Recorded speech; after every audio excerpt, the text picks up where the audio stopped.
Oh, we're talking about Kintner. And, Oh, yeah. I'm trying to, the 1964 convention. Kinder, his rule on live events was, this is his minimum rule, go on an hour before CBS, stay an hour after CBS. Period. And if you're the producer in that submarine that's called the control room at a convention, it drives you crazy. And one time, this is a 64 convention in Atlantic City. Remember, Jack Kennedy was shot in 63, Bobby Kennedy was a big figure, all that stuff.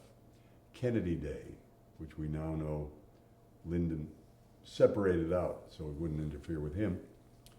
And we're going on, and I'm beginning to show exhaustion.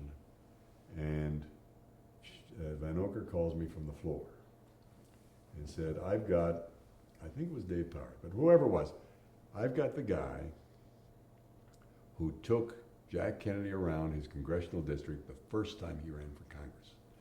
And he went to the tenements and met all these people whom he'd never met in his life. So I said, go ahead. So we started talking, and it's wonderful. And it goes 2 minutes or 3 minutes. McAndrew was sitting beside me, as it always was. And, you know, we said in the angle, you better stop. I better take it.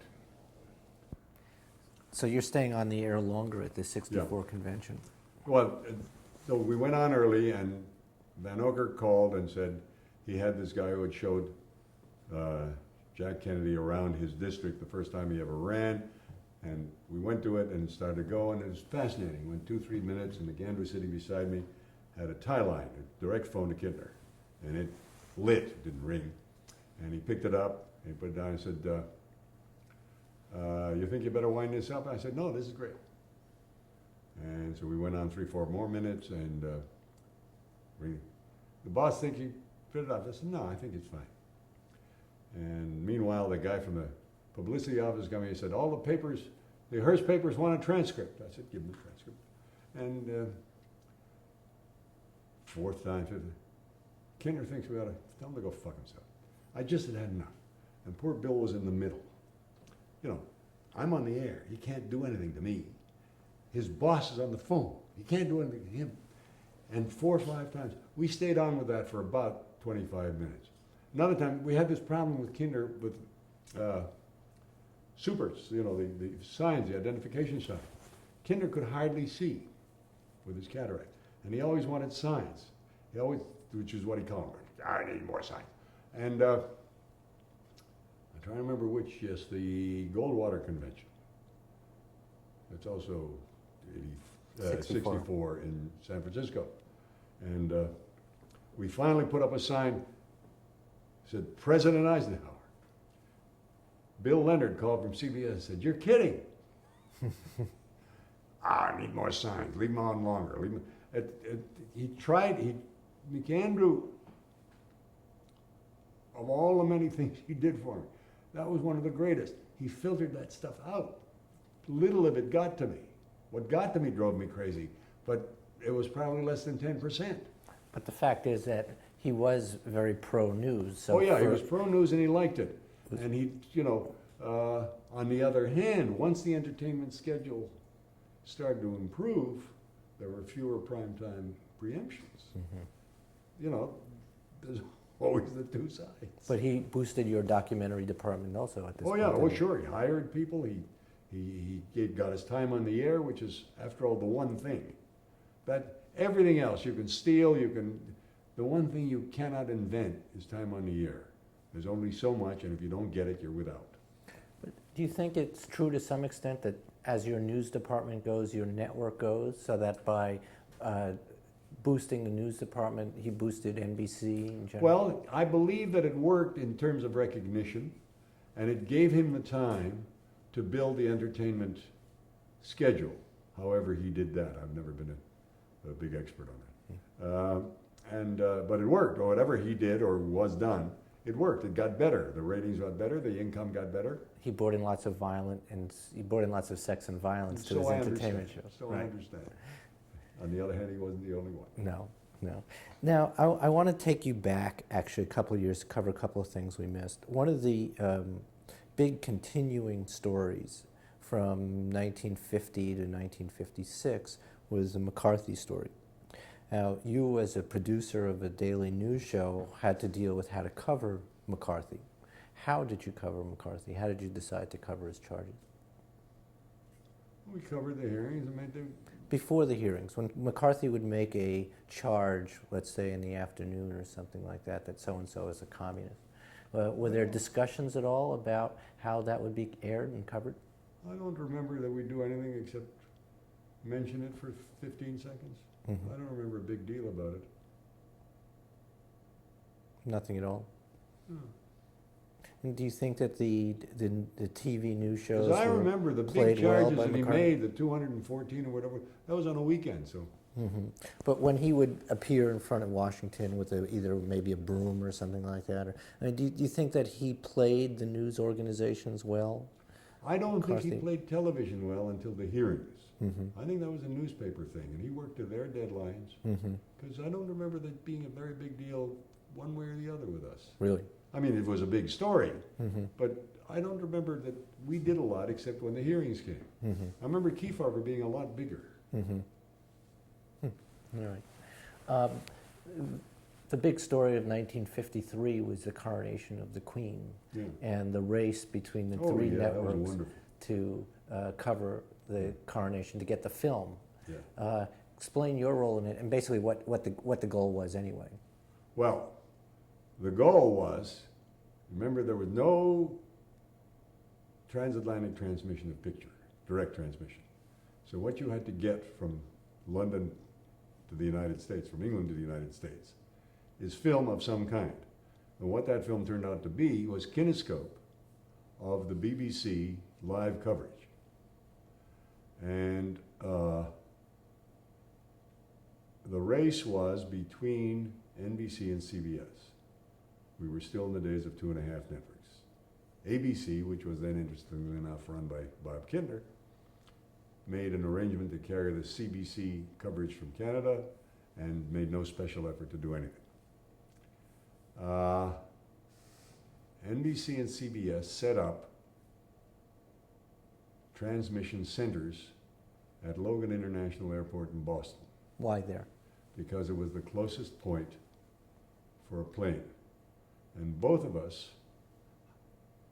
neither knowing the other was doing it at the time, hired a guy who had been an ace fighter pilot during the war and had a P-51 service of some guy named Paul Mance, who worked out of LA Airport, as I remember. You used to be able to see his sign right there. And I think CBS got there first, so they got Mance, and we got the guy who worked for him. And meanwhile, Charles College, in charge of all our technical stuff, had set up at a place called Blackbush, I think it was Blackbush, a small private airfield, a reception center, the big receiving dish and stuff like that, and a kinescoping machine, and some rapid processing that we had gotten onto, and we were going to load the film and go on and beat everybody.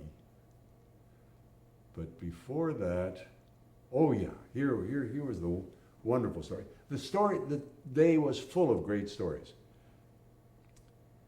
College and the head of the London Bureau, Romney Wheeler, had made a deal with Vickers Aircraft. They were going to ship a bomber to the Venezuelan Air Force. And by spreading some money around, they got them to change the day of that. And that supersonic bomber was going to fly the first film. From London to Logan Airport. From London to Logan Airport, or from Blackbush to Logan Airport. And this was the big secret weapon. And what happened was, I remember I was staying in some hotel in Boston. I came in, and we were going to be there in time for today. It was going to be so fast. And I came, and there was McAndrew, looking like, death warmed over. He had been at Mass trying to help it along, and somebody came with him. The bomber had turned back. Why? And putting it together, well, they said they had trouble with this thing or the stuff, or putting it together one piece after another, Davidson Taylor had told somebody at the BBC that we were doing this. And the BBC had told somebody at the Air Ministry. And the Air Ministry had decided that they did not want to get involved in any fight between two American networks, particularly if we were going to beat the Canadians. And all the pilots, now all this is assumption now, the pilots, the ferrying pilots who were going to fly this bomber, this jet supersonic bomber to Venezuela, but stopping first in Gander, Newfoundland, were RAF Reserve. And so maybe they had compressor trouble or maybe not. But so that left it up to the two fighter pilots. And CBS's fighter pilot was better than our fighter pilot. But Bud Barry, who was then head of programming and who was up there, when he saw the way it was obviously going because we were charting the progress, called the CBC, and they said, yes, you can have our feed if you clear it with ABC, because they made the rights. And then he called Bob Kindner. And Life magazine, which covered this race, which was, you know, the race was a bigger story than the coronation in a lot of American newspapers, and had a whole spread. And, you know, these kind of boards and trestles that we used for temporary tables. And there's Bud Barry under one of these tables on the phone to Bob Kindner and his kind of large ass in the camera, and while he's making this arrangement, and that's kind of immortal. And another immortal picture is the Life had several photographers there, because at the same time they had one over at the CBS headquarters with all the CBS brass watching NBC beating them on the pictures, and all with their mouths open. Von Valkenburg, I remember, and a couple of others. It was you know, I don't think it had any impact whatever. It had a lot of interest. People were interested even then in the British royal family. High ratings, but you know, It really didn't matter to Hill of Beans who was on for 2 minutes, who got on 2 minutes first. But now the Venezuelan plane took off from Blackbush to Newfoundland and turned back at Newfoundland. No, turned back in the air. In the air, okay. So where did your fighter pilots then pick up the film? No, they were going to come anyway because they were for the afternoon show. So that was backup, I see. Yeah. So then you had the two fighter pilots racing across the country to get to Boston first. Yeah. And actually it was ABC got on first with the CBC film, right? Well, ABC and we at the same time. Right. Didn't the ABC beat you by 6 minutes or something like that? Well, they started it early, but that was not the picture. That was the ceremonies in Ottawa of the Canadian Grenadier Guards marching up and down again. Right. We were watching that, waiting to switch over. That's not what we were doing. We didn't understand what the Canadians were observing. But it seems like this was a case where the networks got just involved in the race for the race itself, really. Oh, sure. Yeah. Like, the whole thing was nonsense. Yeah. But a rather big deal. Well, it was a big deal failing others. I remember I said to McAndrew once, and he said, we better tell Bud Barry. I said, you realize that what this is an Episcopal religious ceremony. Are you going to do that?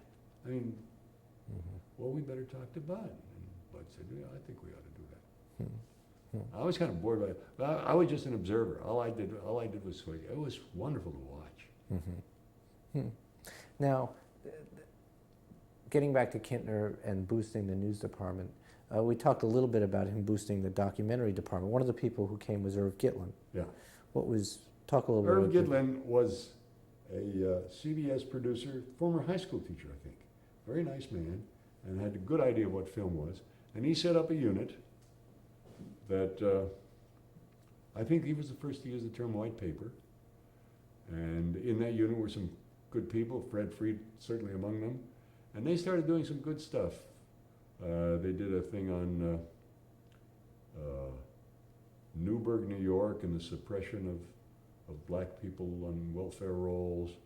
You know, they did kind of high impact. The U2 affair, was that the first of the white papers? No, I think Newburgh was. One or the other. I mean, right. And then U2 and Francis Gary Powers, who later became an NBC employee. They also covered the civil rights movement with the white paper. Well, everybody's covering the civil rights Right. movement, Right.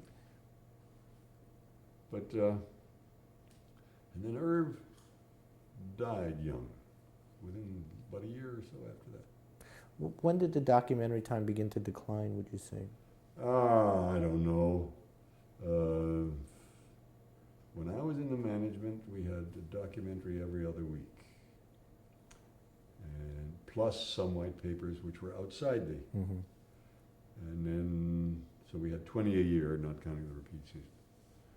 And so that was the 70s, and then I did some after I got out of there. But around 80, it started to decline. That late? Yeah. Mm-hmm. Now, were they still searching for an answer to Merle? No, that went away pretty fast. It was a couple of years. I think once Huntley and Brinkley established, and the salespeople and the other so-called intellectuals didn't have to, Pat Weaver didn't have to feel embarrassed at his yacht club, and the other guys at their country clubs. We were all right. Now, we're coming to 1960 and the political campaign of 1960. Yeah. Will the campaign itself receive more coverage than previous political campaigns? Probably. Why was that? Well, first of all, we could do it. We could switch around more, and I think we were more attuned to it. There was very little coverage of the two Stevens and Eisenhower campaigns. Mm-hmm. And the primaries, for instance, the West Virginia primary in 1960? Well, West Virginia, it became good copy, although the first primary covered was New Hampshire 52. That's the little kid across the street, and he doesn't stop crying. They're coming back from wherever once they get in their door. They'll be all right. Was it clear from the start that Kennedy would be a TV star, do you think? I don't know. That's hard to say. He was good copy. Mm-hmm. But I remember Van Oker, who had succeeded, Chancellor got into the Foreign Bureau, and Van Oker became my Chicago reporter. I yanked him out of Washington, where he was kind of a spear carrier, and I said, "You be it."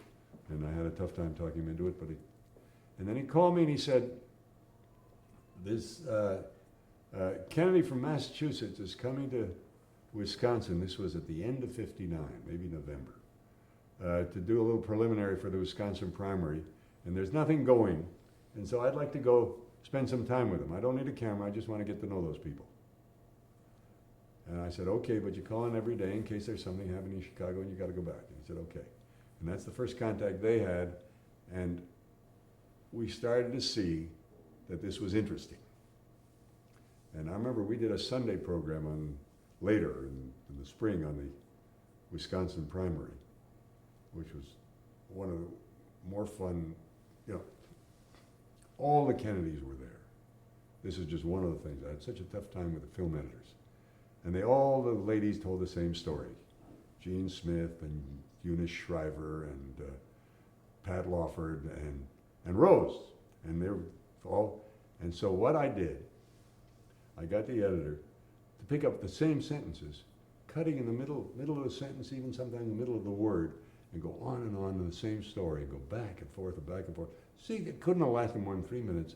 And at the end of it, there was Hubert Humphrey in his press bus, which had just emptied out. He was sitting alone behind the driver's seat, the empty driver's seat.